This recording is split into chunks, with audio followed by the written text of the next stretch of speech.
So a couple of weeks ago, we took a look at this little Dell 3040 that I brought from eBay for £65.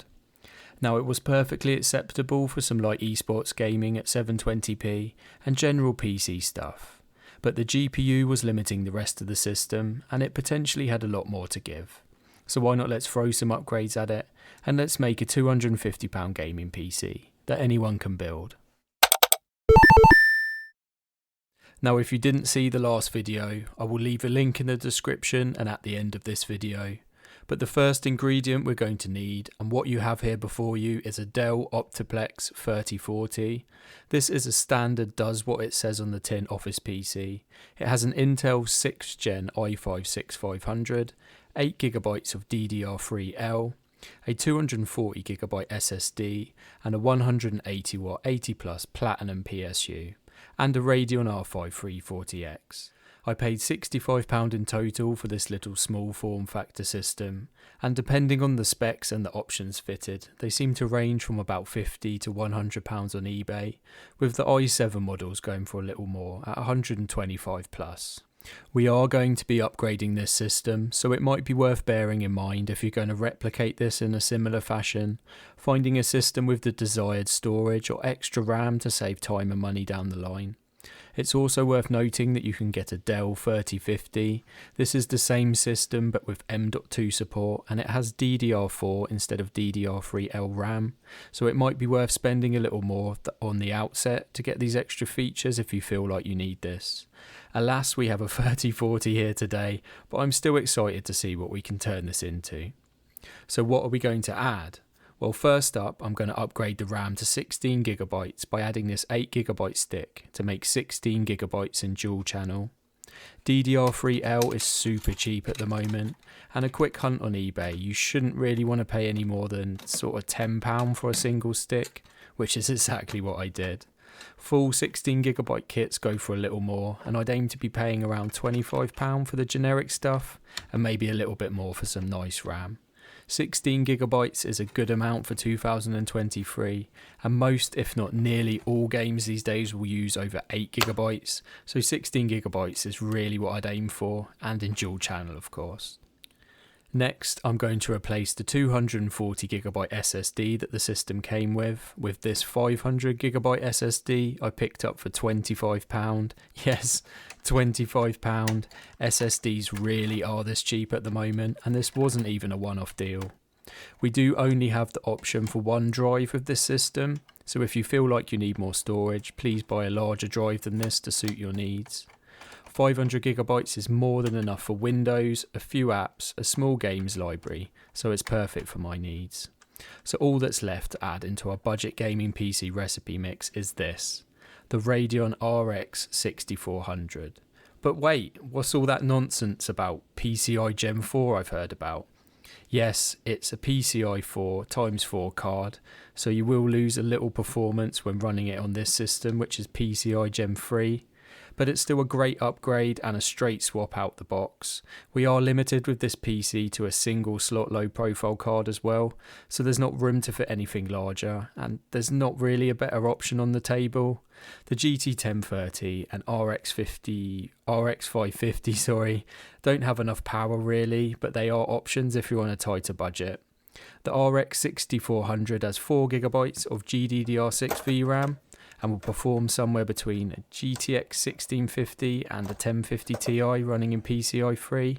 But what did I pay? Yeah, probably a little too much to be honest, £149.95p, and that was brand new from eBuyer here in the UK.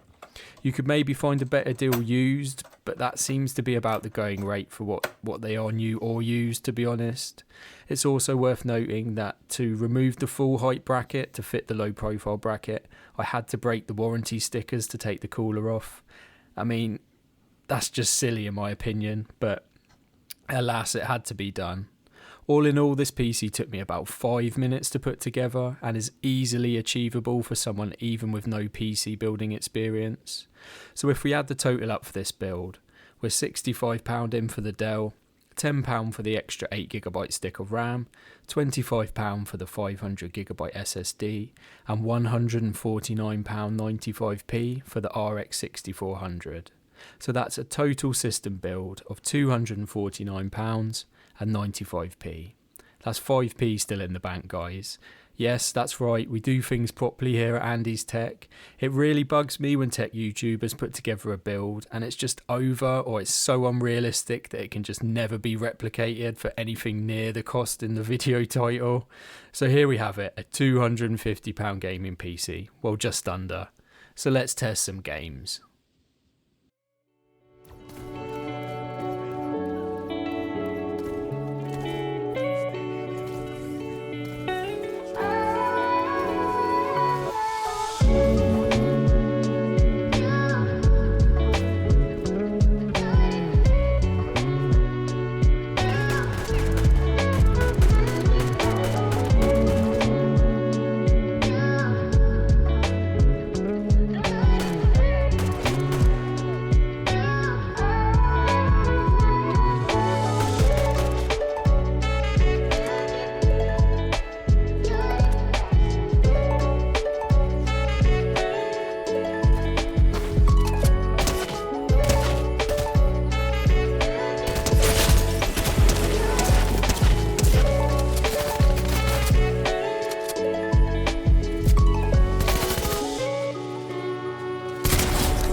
That tracks, horses, quite a few of them.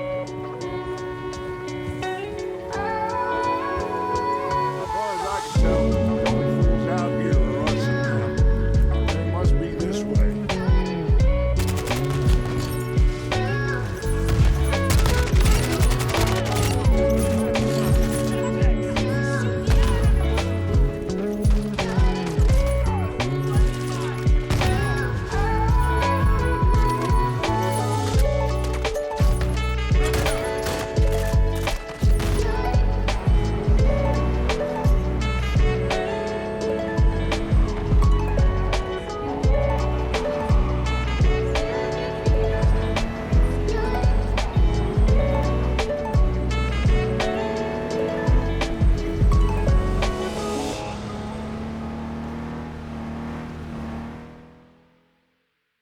So conclusion time, and I'm really happy with how this little build turned out for what it cost.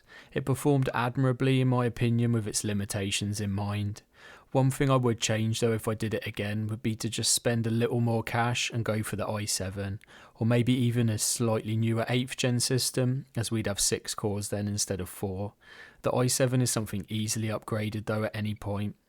But if we pull up the benchmark figures, we can see that all the games tested today were at 1080p, with the slightly older AAA titles like Red Dead Redemption 2 and Metro Exodus both performing great in my opinion, with a well over 60 FPS average and good percentiles. A few little micro stutters here and there, but nothing really to write home about.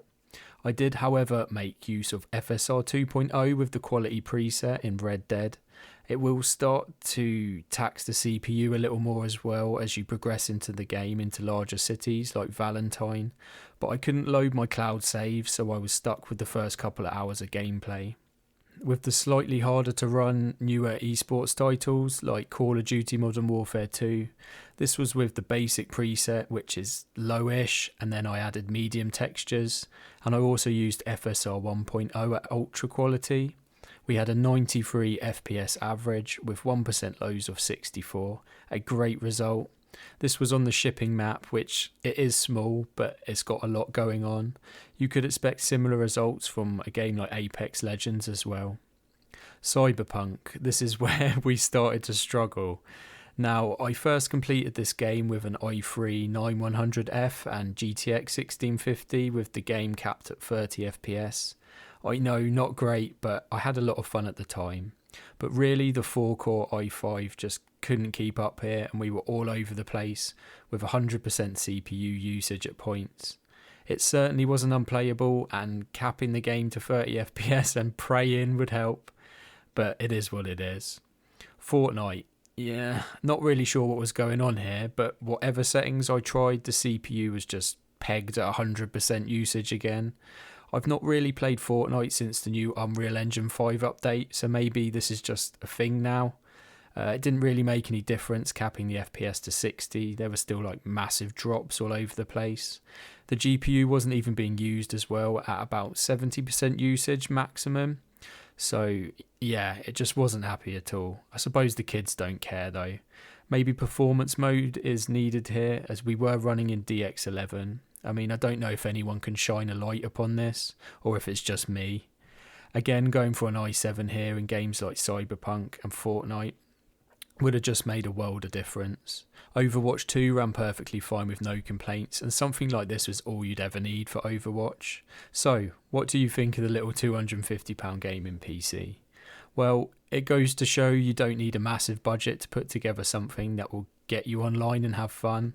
This system took me all of 5 minutes to build, and even someone with no experience could achieve this. We even have the 240GB SSD and the Radeon R5 left over, so we could sell those and potentially put that towards the i7 or just deduct it from the total cost of the build. It does definitely have its limitations though, and while the RX 6400 was perfectly happy most of the time, it wasn't ever fully utilised, hovering around 96-97% usage. That said, it's small, quiet, and you can just tuck it away under your desk, and I don't even think it looks that bad. If you were looking at building something like this, I'd definitely shop around and go for a bare bones i7-6700 or the slightly newer i7-700. As 4 cores, yeah, they're just starting to struggle in 2023. That said, if you want a cheap little PC to play COD or older AAA titles, you'll have no problem with this, so crack on.